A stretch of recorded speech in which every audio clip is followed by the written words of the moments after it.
Dear students, इस video में detail में समझते हैं कि सिंपल माइक्रोस्कोप क्या होता है और किस तरह से काम करता है। सिंपल माइक्रोस्कोप को हम जनरली मैग्नीफायर भी कहते हैं, मैग्नीफायर। और ये काहे के लिए यूज़ करता है? It is used to enlarge angle of vision of small size objects। जैसा कि मैंने आपको पिछले वीडियोस में समझाया कि जो चीज़ें बहुत छोटी हैं वो बहुत छोटा सा एंगल ऑफ विज़न हमारी आँख पर बनाती हैं, तो उस एंगल को बढ़ाने के लिए हम माइक्रोस्कोप को यूज़ करते हैं। तो ये सिंपल एक कम फोकल लेंथ का कॉन्वेक्स लेंस होता है। It is if convex lens of small focal length। Focal length इसकी स्मॉल क्यों होती है उसको थोड़ी देर में हम समझेंगे, है ना। पर एक कम फोकल लेंथ का एक कॉन्वेक्स लेंस है, सिंपल, और कुछ भी नहीं है। चलिए अब मान लेते हैं ये लेंस है हमारा, जिसको हम मैग्नीफायर या सिंपल माइक्रोस्कोप कह रहे हैं, और इससे f डिस्टेंस पर ये है फोकस, इस तरफ भी फोकस है। अब जिस ऑब्जेक्ट को हमें बड़ा करके देखना है उसको इस लेंस और फोकस के बीच में कहीं पर रखा जाता है। जैसे कि मान लीजिए यहाँ रख दिया हमने। इस ऑब्जेक्ट का कुछ नाम भी रख लेते हैं, AB। तो ये ऑब्जेक्ट जो कि बहुत छोटा है, इसको लेंस और फोकस के बीच में रखते हैं। यहाँ पर रखने से आप जानते हैं कि फोकस के इस तरफ होने से इसकी जो इमेज बनेगी वो सेम साइड पर बनेगी, यानी कि वर्चुअल होगी, इरेक्ट होगी और इससे बड़ी साइज़ की बनेगी। हम रे डायग्राम बनाकर उसको फाइंड भी कर लेते हैं। हम जानते हैं कि एक लाइट रे जो A से स्टार्ट होकर लेंस पे गिरेगी पैरेलल टू एक्सिस, ये रिफ्रैक्शन के बाद इसके फोकस से पास हो जाएगी इस तरह से। और जो लाइट रे इस लेंस के ऑप्टिकल सेंटर से गुजरेगी वो विदाउट डेविएशन इस तरह से सीधी गुजर जाएगी। इस तरफ ये मिलेंगी नहीं, पर अगर हम इनको पीछे की तरफ बढ़ाएँ तो ये किसी पॉइंट पर मिलती हुई अपीयर जरूर हो जाएंगी। जहाँ पर ये मिलती हुई अपीयर हो जाएंगी उसी पॉइंट को हम कहेंगे A' कि A की इमेज A' हमें मिल गई। यहाँ से परपेंडिकुलर ड्रॉ कर दें इस एक्सिस पर तो ये मिल जाएगा हमें B की इमेज B'। तो ये इमेज हमें मिल गई जो कि इरेक्ट है, एनलार्ज्ड है और वर्चुअल है। तो दूसरी बात हमें समझनी है कि ऑब्जेक्ट इज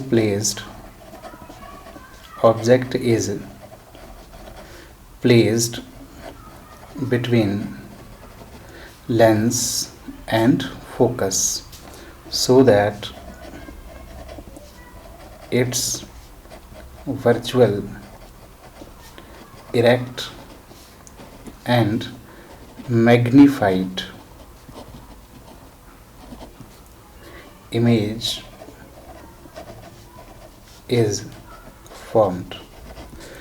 तो ये इस तरह से बड़ी इमेज हमें मिल जाती है, सीधी वर्चुअल और बड़ी इमेज। अब कुछ डिस्टेंसेस यहाँ पर हम नाम दे देते हैं कुछ डिस्टेंसेस को। जैसे लेंस से ऑब्जेक्ट की जो डिस्टेंस है ये वाली, इसको हम हमेशा की तरह कह देते हैं ऑब्जेक्ट डिस्टेंस U। और यहाँ बन रही है इमेज, तो इस डिस्टेंस को लेंस से हम कह देते हैं इमेज डिस्टेंस यानी कि V। और फोकल लेंथ जो है वो F की डिस्टेंस है लेंस से, इस तरह से, दिस इज़ फोकल लेंथ। अब मैं इस माइक्रोस्कोप की मैग्नीफाइंग पावर डिफाइन करता हूँ। तो मैग्नीफाइंग पावर हमने किसको कहा था? मैग्नीफाइंग पावर कहें या एंगुलर मैग्नीफिकेशन कहें, एक ही बात है। इसको हम कैपिटल M से रिप्रेजेंट करेंगे और आपको ध्यान होगा it is defined as beta upon alpha. ठीक है ना, लास्ट वीडियो में हमने इसको डिफाइन किया था, beta upon alpha, where beta is angle subtended by the final image on the eye and alpha is angle subtended by the object when it is placed at near point. तो पहले मैं beta को लिखता हूँ यहाँ से। Beta हम किसको कह रहे हैं? ये फाइनल इमेज जो बनी है ये हमारी आँख पर जो एंगल बनेगी। अब इस लेंस को हमारी आँख के काफ़ी पास में रखकर ही यहाँ से हम यूँ देखते हैं, ये हमारी आँख है, ठीक है। तो यहाँ से हम देख रहे हैं लेंस और आँख को हम एक ही पॉइंट पर मान सकते हैं। तो ये लेंस पर जो एंगल बना देगी फाइनल इमेज, ये फाइनल इमेज है, लेंस पर बना रही है ये वाला एंगल जिसको मैं नाम दे रहा हूँ बीटा। इसी को हम आँख पर बनने वाला एंगल भी मान सकते हैं। इस बीटा को हम इस ट्राइंगल से लिख सकते हैं। देखो बच्चों, टेन बीटा अगर लिया जाए यहाँ पर, tan beta equals to perpendicular upon base. इस ट्रायंगल में अगर हम लिखें tan beta, then it is perpendicular upon base, यानी कि a dash b dash upon इस डिस्टेंस को हम कह रहे हैं v। और इसी को अगर मैं इस छोटे ट्रायंगल से लिखना चाहूँ तो यहाँ से भी लिख सकता हूँ, तभी हो जाएगा परपेंडिकुलर अपॉन बेस, यानी कि ए बी अपॉन यू। दूसरी बात, जैसा कि मैंने आपसे कहा कि ऑब्जेक्ट का साइज़ बहुत ही छोटा होता है, बहुत ही छोटी छोटी चीज़ों को हम देखते हैं, जैसे छोटा सा कोई स्क्रू है ना, घड़ी ठीक करने वाले इसको यूज़ करते हैं छोटी छोटी कलपुर्जों को देखने के लिए। तो ये छोटा सा ऑब्जेक्ट यहाँ जो एंगल बनाता है बहुत ही छोटा होता है, और बहुत छोटे एंगल के लिए हम इस tan बीटा को ऑलमोस्ट बीटा कह सकते हैं। तो बीटा की वैल्यू यहाँ से मैं लिख सकता हूँ ए बी अपॉन यू, तो यहाँ पर मैं पुट कर देता हूँ A B upon U. Now alpha, what is alpha? Alpha is angle subtended by the object when it is placed at near point. ये है हमारा ऑब्जेक्ट ए बी, ये हमारी आँख पर जो एंगल बनाता है, जबकि ये कितनी डिस्टेंस पर हो? Least distance of distinct vision पर, यानी कि नियर पॉइंट पर रखा हो, तब ये जो एंगल बनाता है अल्फ़ा, इसी को हमें यहाँ लिखना है। तो इस अल्फ़ा को भी मैं लिख सकता हूँ कि अल्फ़ा भी बहुत छोटा होगा, जो कि ऑलमोस्ट tan अल्फ़ा के इक्वल होगा, जिसको परपेंडिकुलर अपॉन बेस हम कह सकते हैं। So it is A B upon D. तो इसको यहाँ पर मैं पुट कर देता हूँ A B upon D. A B से ए बी कैंसिल हो जाएगा और ये हो जाएगा D by you. So magnification of simple microscope is given by D by you. ये फॉर्मूला आप याद रख लेंगे। अब इसमें भी बच्चों आप देख सकते हैं कि डी तो कांस्टेंट है ना, मगर यू जो है वो वेरिएबल है, डिपेंड करता है कि हमने ऑब्जेक्ट को कहाँ रखा है। तो डी के कांस्टेंट होने के कारण हम कह सकते हैं कि magnifying power is inversely proportional to U. तो अगर हमें ज़्यादा मैग्नीफिकेशन चाहिए तो यू को हमें कम रखना चाहिए, ठीक है ना। यू की वैल्यू जितनी कम होगी मैग्नीफिकेशन हमें उतना ही ज़्यादा मिलेगा। एक्चुअली यू कहाँ से कहाँ तक वेरी कर सकता है, थोड़ा सोचें ज़रा। ऑब्जेक्ट को हम कहाँ रख सकते हैं? पहली बात, हमें फोकस के इस तरफ ही रखना है, तो ऑब्जेक्ट को रखने के लिए बस यही एरिया हमारे लिए अवेलेबल है। तो यू की जो मैक्सिमम वैल्यू हो सकती है वो फोकल लेंथ के इक्वल हो सकती है, यानी कि हम फोकस पॉइंट पर ऑब्जेक्ट को रख सकते हैं और फिर इसके इधर रख सकते हैं, पर इसके इधर नहीं रख सकते। तभी हमें वर्चुअल और रिएक्ट इमेज मिलती है जब हम फोकस के इधर रखते हैं। तो मैक्सिमम डिस्टेंस जो यू की हो सकती है वो एफ के इक्वल होगी, पर यू के मैक्सिमम होने पर एम हमें मिलेगी मिनिमम, ठीक है ना। हाँ, उस केस में खास बात होगी कि जब हम ऑब्जेक्ट को फोकस पर रखेंगे और एम हमें मिनिमम मिलेगी, तो इमेज कहाँ बनेगी बच्चों? जब हम फोकस पर ऑब्जेक्ट को रखते हैं तो इमेज बनती है इनफाइनाइट पर, और जब इमेज इनफाइनाइट पर बनेगी और हम आँखों से इनफाइनाइट पर देखेंगे तो हमारी आँखें मोस्ट रिलैक्स्ड होगी। तो एक स्पेशल केस इसका हो जाएगा मोस्ट रिलैक्स्ड आइज़, जब फाइनल इमेज इनफाइनाइट पर बने और उसके लिए ऑब्जेक्ट को हमने कहाँ रखा हो? फोकस पर, ठीक है। पर इस केस में क्योंकि यू मैक्सिमम हो गया है, यू मैक्सिमम, तो मैग्नीफिकेशन मिनिमम मिलेगा। अगर हमें मैग्नीफिकेशन थोड़ा बढ़ाना है तो हमें यू को कम करना पड़ेगा, यानी कि ऑब्जेक्ट को फोकस की जगह थोड़ी कम डिस्टेंस पर रखना होगा। तो ऑब्जेक्ट को हम जितना लेंस के पास लाते जाएंगे मैग्नीफिकेशन जो है वो उतना ही बढ़ता जाएगा, ठीक है। पर हम पास लाते गए, इससे क्या हुआ? जैसे हम फोकस से ऑब्जेक्ट को लेंस के पास लाने लगे, इमेज भी इनफाइनाइट के कंपैरिजन में थोड़ी क्लोज आने लगी। हम पास लाते ही गए, इमेज भी पास आती गई। पर एक सिचुएशन ऐसी आई जब इमेज शिफ्ट होती होती नियर पॉइंट पर आ गई। अब नियर पॉइंट पर जब आ गई तो बस हम लास्ट बार इसको देख पाएंगे। अगर हमने और इसको लेंस के क्लोज किया तो इमेज नियर पॉइंट को क्रॉस करके और पास आ जाएगी, जिससे हम उसको क्लियरली नहीं देख पाएंगे। तो जब इमेज, यानी कि इस ऑब्जेक्ट की जो इमेज बन रही है वो नियर पॉइंट पर अगर हम बनाएं, इस तरह से ऑब्जेक्ट को रखें, ऐसी डिस्टेंस पर रखें कि वो इमेज नियर पॉइंट पर बन सके, तो फिर हम कहेंगे कि मैग्नीफिकेशन जो है वो मैक्सिमम मिलेगा। तो हम इन दोनों लिमिटिंग केसेस को बारी बारी से डिस्कस करते हैं बच्चों। पहला तो मोस्ट रिलैक्स्ड आइज जब इमेज इनफाइनाइट पर बनेगी, और दूसरी फॉर मैक्सिमम मैग्नीफिकेशन जब इमेज नियर पॉइंट पर बनेगी। तो इनको मैं बारी बारी से डिस्कस करता हूँ। केस फर्स्ट, हमारे पास जो मैग्नीफाइंग पावर का फॉर्मूला मिला है वो है डी बाई यू, और इसमें फर्स्ट केस हम देख रहे हैं for most relaxed eyes, for most relaxed eyes. इसको कई बार हम नॉर्मल विज़न भी कह सकते हैं, नॉर्मल विज़न, ठीक है ना। इस केस में क्या होगा? फाइनल इमेज जो है, रिलैक्स्ड आइज कब होंगी? मोस्ट रिलैक्स्ड आइज जब फाइनल इमेज कहाँ बने? इनफाइनाइट पर। तो फाइनल इमेज बननी चाहिए इनफाइनाइट पर पर बच्चों कोई भी लेंस फाइनल इमेज इनफाइनाइट पर कब बनाता है? जब ऑब्जेक्ट कहाँ रखा हो? ऑब्जेक्ट रखा हो फोकस पर। तो ऑब्जेक्ट होना चाहिए फोकस पर, ठीक है ना? तो ये बात ध्यान रखेंगे। और ऐसे में अगर हम मैग्नीफाइंग पावर को देखें, अच्छा ऑब्जेक्ट फोकस पर रखा है, इसका मतलब क्या है? ऑब्जेक्ट डिस्टेंस u जो है वो f के इक्वल होगी। तो मैग्नीफाइंग पावर किसके इक्वल हो जाएगी? मैग्नीफाइंग पावर को हम m इनफाइनाइट लिखेंगे, और जैसा कि मैंने आपको समझाया कि ये मिनिमम वाली मैग्नीफाइंग पावर होगी, m मिनिमम। तो इसकी वैल्यू हो जाएगी d बाई यू, और u की जगह हम पुट कर देंगे f, so d by F. तो नॉर्मल विज़न के लिए या मोस्ट रिलैक्स्ड आइज़ के लिए मैग्नीफाइंग पावर मिनिमम होगी और d बाई एफ के इक्वल होगी, ठीक है।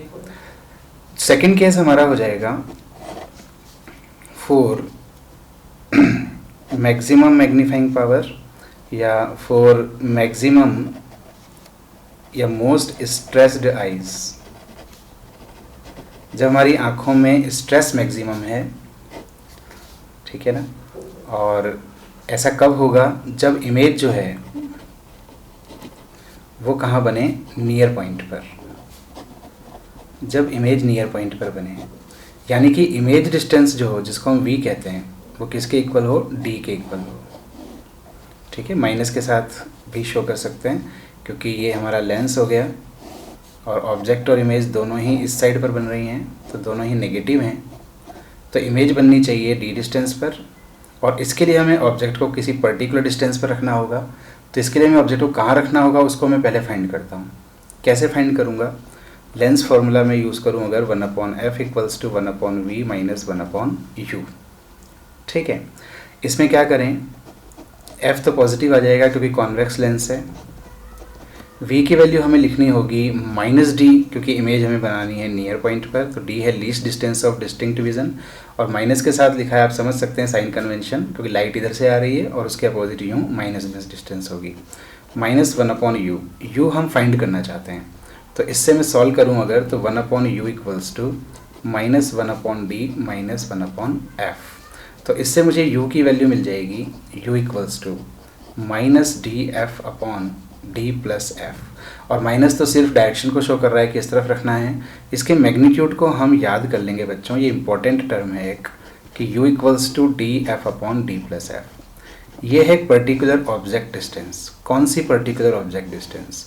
अगर तुमने इस ऑब्जेक्ट डिस्टेंस पर ऑब्जेक्ट को रखा तो फिर इमेज कहाँ बनेगी? नियर पॉइंट पर। और अगर इमेज नियर पॉइंट पर बनी तो फिर हमारी आंखें मोस्ट स्ट्रेस्ड होंगी। बट एक बात का फ़ायदा होगा, क्योंकि इमेज को हम पास से पास ला चुके हैं और उसके लिए ऑब्जेक्ट को हम पास से पास रख चुके हैं, तो इसलिए m की जो हमें वैल्यू इस बार मिलेगी वो मैक्सिमम वैल्यू मिलेगी। तो इस केस में मैग्नीफाइंग पावर जो होगी उसको हम md से शो करेंगे और वो होगी मैक्सिमम वाली, ठीक है। तो उसकी वैल्यू क्या आ जाएगी? तो d बाई यू जो फॉर्मूला है ये वाला मैग्नीफाइंग पावर का d बाई यू फॉर्मूला, इसमें u की ये वाली वैल्यू पुट करेंगे तो ये हो जाएगी हमारे पास d बाई यू। इसको सॉल्व करेंगे तो इस d से d कैंसिल हो जाएगा और ये आ जाएगा d plus F upon F, यानी कि 1 प्लस डी बाई एफ। आप थोड़ा सा इसको सॉल्व करके देखें, मैंने डायरेक्ट लिख दिया है, थोड़ी सी स्टेप स्किप करके कैलकुलेशन पार्ट थोड़ा सा आप देख लेना। तो मैक्सिमम मैग्नीफाइंग पावर हमें मिल गई है 1 प्लस डी बाई एफ। पर कब मिली है ये? जब हमने इमेज को नियर पॉइंट पर बनाया है। इमेज नियर पॉइंट पर कब बन पाई है? जब हमने ऑब्जेक्ट को इस पर्टिकुलर डिस्टेंस पर रखा है। तो बच्चों मैग्नीफाइंग पावर जो है वो एक मिनिमम और मैक्सिमम के बीच में हो गई। इसकी जो मैक्सिमम वैल्यू है वो है 1 प्लस डी बाई एफ और इसकी जो मिनिमम वैल्यू है वो है D by F. Minimum magnifying power हमें तब मिलती है जब इमेज इनफाइनाइट पर बनती है और वो तब बनती है जब ऑब्जेक्ट को फोकस पर रखते हैं। मैक्सिमम मैग्नीफाइंग पावर हमें तब मिलती है जब इमेज नियर पॉइंट पर बनती है और नियर पॉइंट पर इमेज तब बनती है जब ऑब्जेक्ट को इस पर्टिकुलर डिस्टेंस पर रखा जाता है। इसको आपको याद रखना है, D F upon D plus F. पर बच्चों सिर्फ यही दो स्थितियाँ तो नहीं हैं, यही दो सिचुएशंस तो नहीं हैं, इनफाइनाइट सिचुएशन है। ज़रूरी नहीं कि इमेज सिर्फ इनफाइनाइट पर और नियर पॉइंट पर ही बने। हम ऑब्जेक्ट को इस तरह से भी रख सकते हैं कि ना तो इमेज इनफाइनाइट पर बने और ना ही नियर पॉइंट पर। तो फिर जनरल फॉर्मूला आपके काम आएगा ये वाला, m equals to D by U. पर इतना तय है कि u जितने कम होगा m उतना ही ज़्यादा होगा। एक और स्पेशल बात बच्चों यहाँ पर कि ये जो मैग्नीफाइंग पावर है ये एक अलग टर्म है और मैग्नीफिकेशन जो हम पढ़ा करते थे लेंस में, वो एक अलग चीज़ थी। मैग्नीफिकेशन क्या होता था, किसी भी लेंस का मैग्नीफिकेशन अगर हम कहें, स्मॉल एम आपको याद है, स्मॉल एम हम कहा करते थे, तो वो होता था लेंस के लिए V/U, ठीक है ना। इसके 3 फॉर्मूले में आपको बताया करता था, एक तो ये इमेज डिस्टेंस और ऑब्जेक्ट डिस्टेंस की फॉर्म में V/U, एक होता था F/F+U, और एक फॉर्मूला होता था F-V/F, है ना। दोबारा लिख देता हूँ मैं, F-V/F। ये 3 फॉर्मूले हम मैग्नीफिकेशन के लिए याद रखा करते थे। ये मैग्नीफिकेशन एक अलग टर्म है और ये मैग्नीफाइंग पावर अलग टर्म है। जैसे ये जब इमेज इनफाइनाइट पर बनती है, इस केस में अगर मैं मैग्नीफिकेशन लिखना चाहूँ कि मैग्नीफिकेशन क्या होता है, तो वो है V/U। तो बच्चों V यानी कि इमेज डिस्टेंस, वो तो इनफाइनाइट हो गई, इनफाइनाइट पर इमेज बन रही है, तो मैग्नीफिकेशन तो इनफाइनाइट हो गया। जबकि एंगुलर मैग्नीफिकेशन जो है वो D/F है। तो ये अलग अलग टर्म्स हैं। पर जब मोस्ट स्ट्रेस्ड आइज होती हैं, यानी कि इमेज नियर पॉइंट पर बनती है, तब बाई चांस हमें मैग्नीफिकेशन और मैग्नीफाइंग पावर दोनों सेम मिलती हैं। जैसे मैग्नीफाइंग पावर तो मैंने आपको कैलकुलेट करके बताई ही है ना। अगर हम मैग्नीफिकेशन इस केस में कैलकुलेट करें, MD = तो ये है V/U। तो V क्या है, V है D के इक्वल, है ना, D डिस्टेंस पर इमेज बन रही है।